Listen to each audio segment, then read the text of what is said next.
right, so now we're going to talk about volume of prisms and cylinders. The volume is the amount of space that an object occupies. So what we're talking about here is how much is inside of your object. So the volume of rectangular prisms is a pretty simple formula. It's just length times width times height, where L is length, width, or W is width, and H is height. Now, the width of all other prisms, which also can be used for a rectangular prism, is the area of the base times the height that's in between your two bases. So H stands for the height in between the two bases.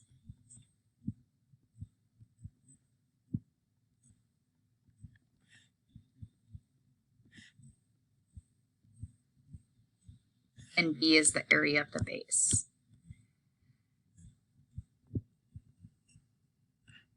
So actually, volume is a lot easier than surface area because there's not a lot of parts to it.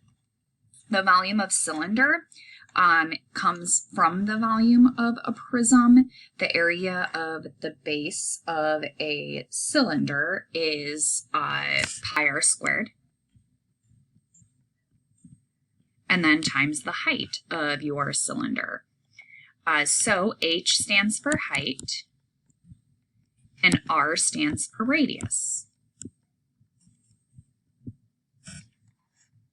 So let's get started. 47 and 48 are rectangular prisms, so all we have to do is do length times width times height. So the volume for 47, your length is 17, times your width of 9, times your height of 24. So 17 times 9 times 24 gets you a volume of 3,672.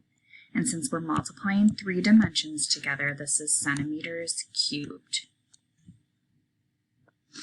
The volume for 48, since it's a rectangular prism, is my length, which is 12, times my width, which is 8, times my height, which is 39.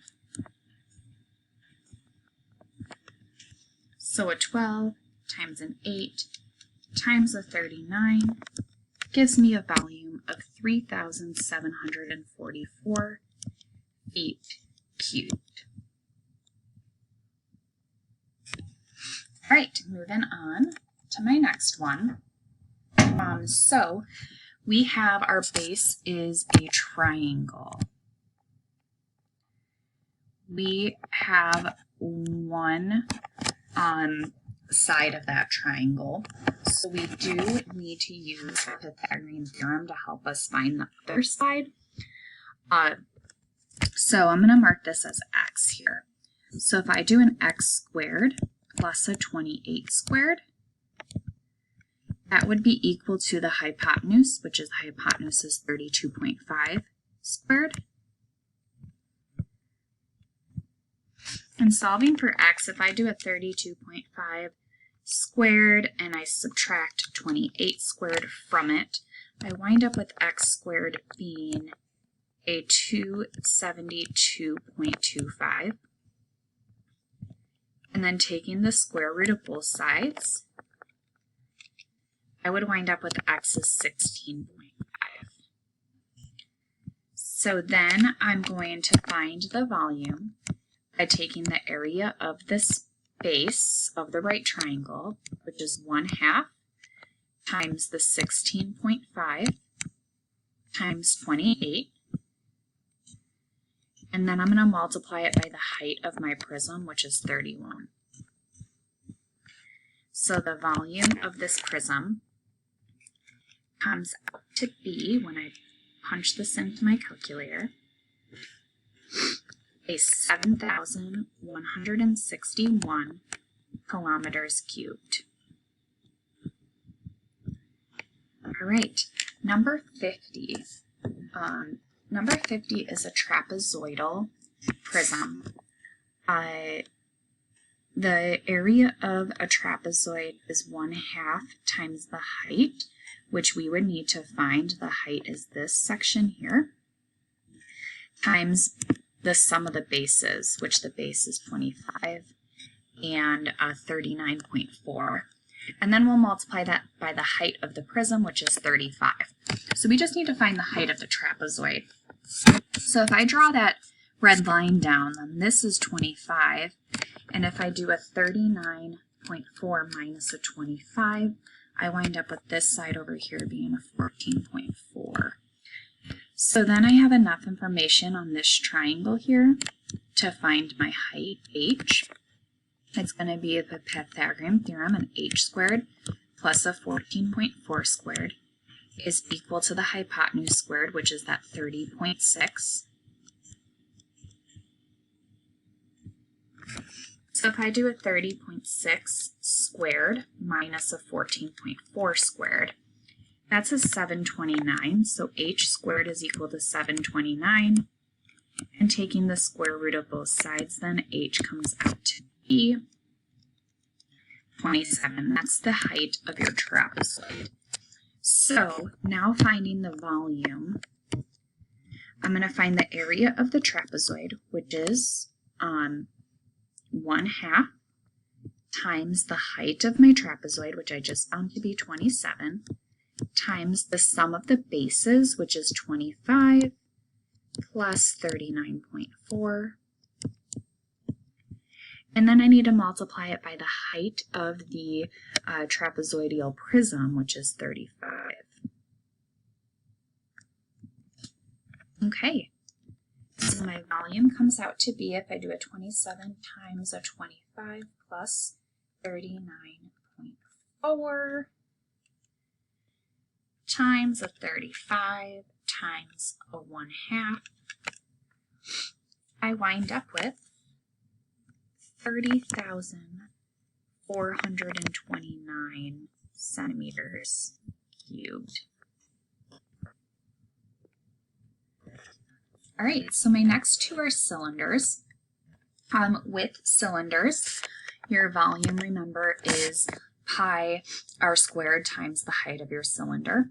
So for number 51, I have pi times 18 squared times the height of my cylinder, which is 15. If I asked you for the exact volume, you'd do 18 squared times 15, and that would be a 4,860, and then you'd tack on the pi at the end. That would be if I asked for the exact volume.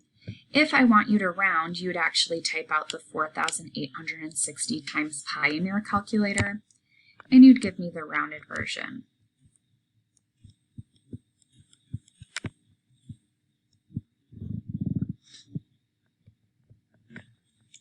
All right, so moving on to the next one.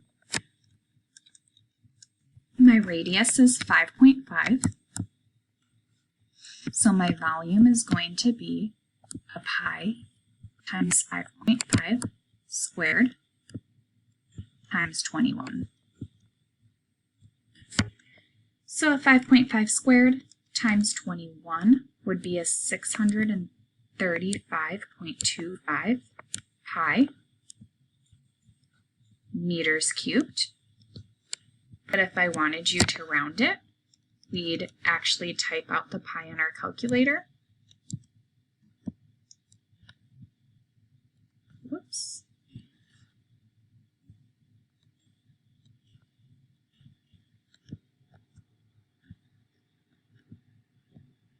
And this is what we would get. All right, moving on to my last two. I have a cylinder with a 2 centimeter diameter that is drilled through the triangular prism. We want to find the prism, the volume of the prism. So what we're going to have to do is we're going to have to find the volume of the prism and then subtract the volume of the cylinder, because this is a hole running through that triangular prism. So that shouldn't be included in the volume.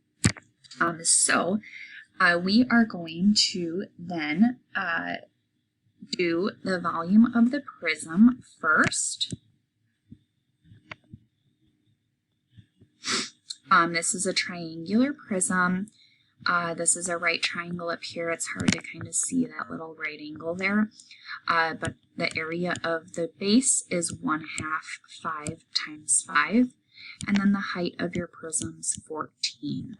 So the volume of the prism of 5 times a 5 times a 14 times a 1/2 is a 175.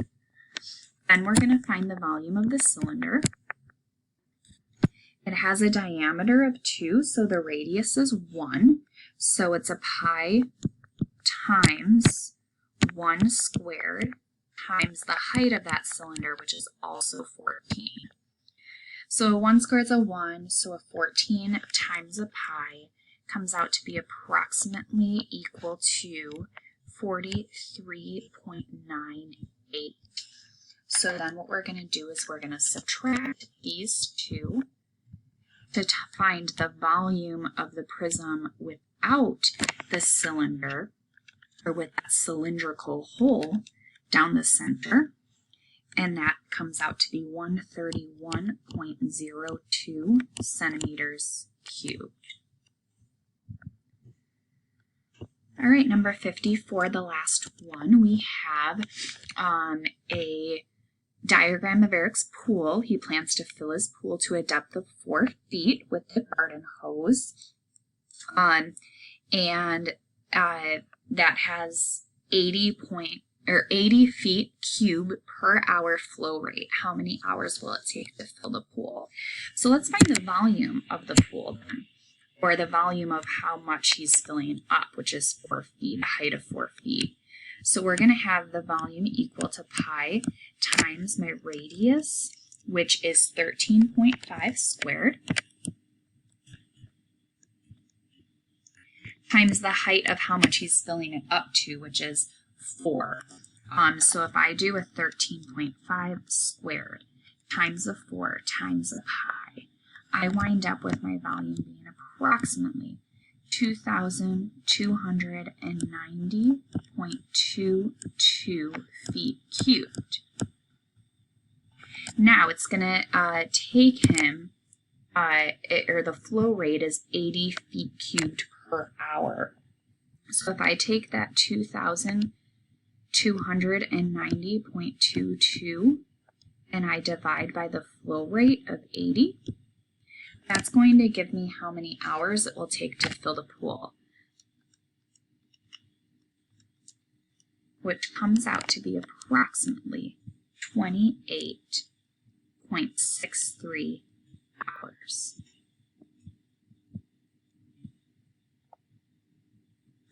All right, that brings us to the end of this lesson.